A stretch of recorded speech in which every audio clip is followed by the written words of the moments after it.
ये समाज ऐसे नहीं मिटा है, इसमें कमियां हैं। इन कमियों के चलते मिट गया। बाबा साहब की कमाई कभी कभी सोचता हूं बेकार चली गई। तो मूर्ख लोग बदला लेते हैं और बुद्धिमान लोग बदलाव करते हैं। हमने बताया सदा दिन एक से किसी के गुजरते न देखे। समय एक जैसा नहीं रहेगा, भरोसा तो रखो। अरे एक समय था जब स्कूल में पांव रखने की तुम्हारी औकात नहीं थी। आज तुम्हारा भाई, तुम्हारा पति, तुम्हारा रिश्तेदार दूसरों को बैठा उसी स्कूल में पढ़ा रहा है। क्या कहते हो भाई? आनंद राज यूं ही नहीं कह रहा है। लोग कहते हैं दुनिया में सबसे बड़ा भगवान होता है, लेकिन मैं कहता हूं समय सबसे बड़ा बलवान होता है। समय का मारा हुआ जग में उबर सकता नहीं और समय की गति को कोई बदल सकता नहीं। याद रखिए, समय में बड़ी ताकत है। भाग्य है या नहीं, भगवान है या नहीं, मुझे नहीं पता है, लेकिन समय दुनिया में बहुत बड़ा है। एक समय था जब तुमको चलने में तकलीफ थी, तुम्हारे चलने से धरती अपवित्र होती थी, नापाक, तो पीछे कमर में झाड़ू बांध देते थे। सबके नहीं, कुछ जगह कुछ लोगों के। महाराष्ट्र वगैरह में यह परंपरा थी झाड़ू बांधने की,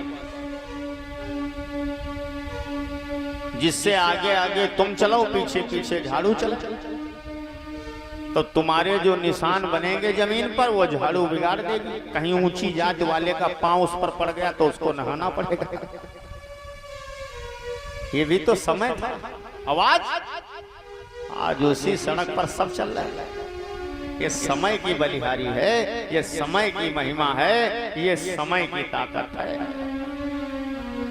एक समय था नदी में पानी पीते थे, एक समय था तालाब में पानी पीते थे, फिर एक समय आया हैंड पंप पानी मिला, एक समय आया कुआं पानी मिलता था।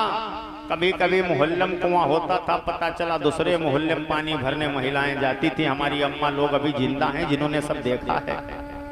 बड़े लोग कहते थे हम पहले भर लें, तुम बाद में भरना। उनका आदमी रहता था और दूर से पानी डाल देता था, कहता था ले जाओ। ये भी तो समय था। अब हमसे कोई ये न कहा है कि आनंद राज तकलीफ है। हम तो कहते हैं पूरी आराम है भाई, अब पूरी आराम, आराम में कोई कमी नहीं। बटन दबाओ, पानी, बटन दबाओ, पानी आ रहा, मोटर लग गए, समर चल रहे। जिनकी औकात वहां थी और वहां से यहां तक आ गई, इसलिए विश्वास रखिए समय कट जाएगा। ये गरीबी का, निर्धनता का समय भी चला जाएगा।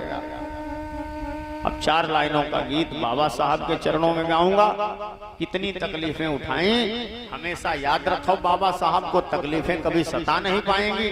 जब कभी घबरा जाना, जब कभी डगमगा जाना, तो बाबा साहब को याद करना, ज्योतिबा फूले को याद करना, और ये समझ में आ जाएगा कि हमारे पास तो कुछ तकलीफ नहीं है, इनके ऊपर तो बड़ी तकलीफ थी। तो इसलिए माताओं बहनों, अपने घर में 4 किताबें बढ़िया जरूर रखो, अपनी अलमारी में 2 किताब जरूर रखो।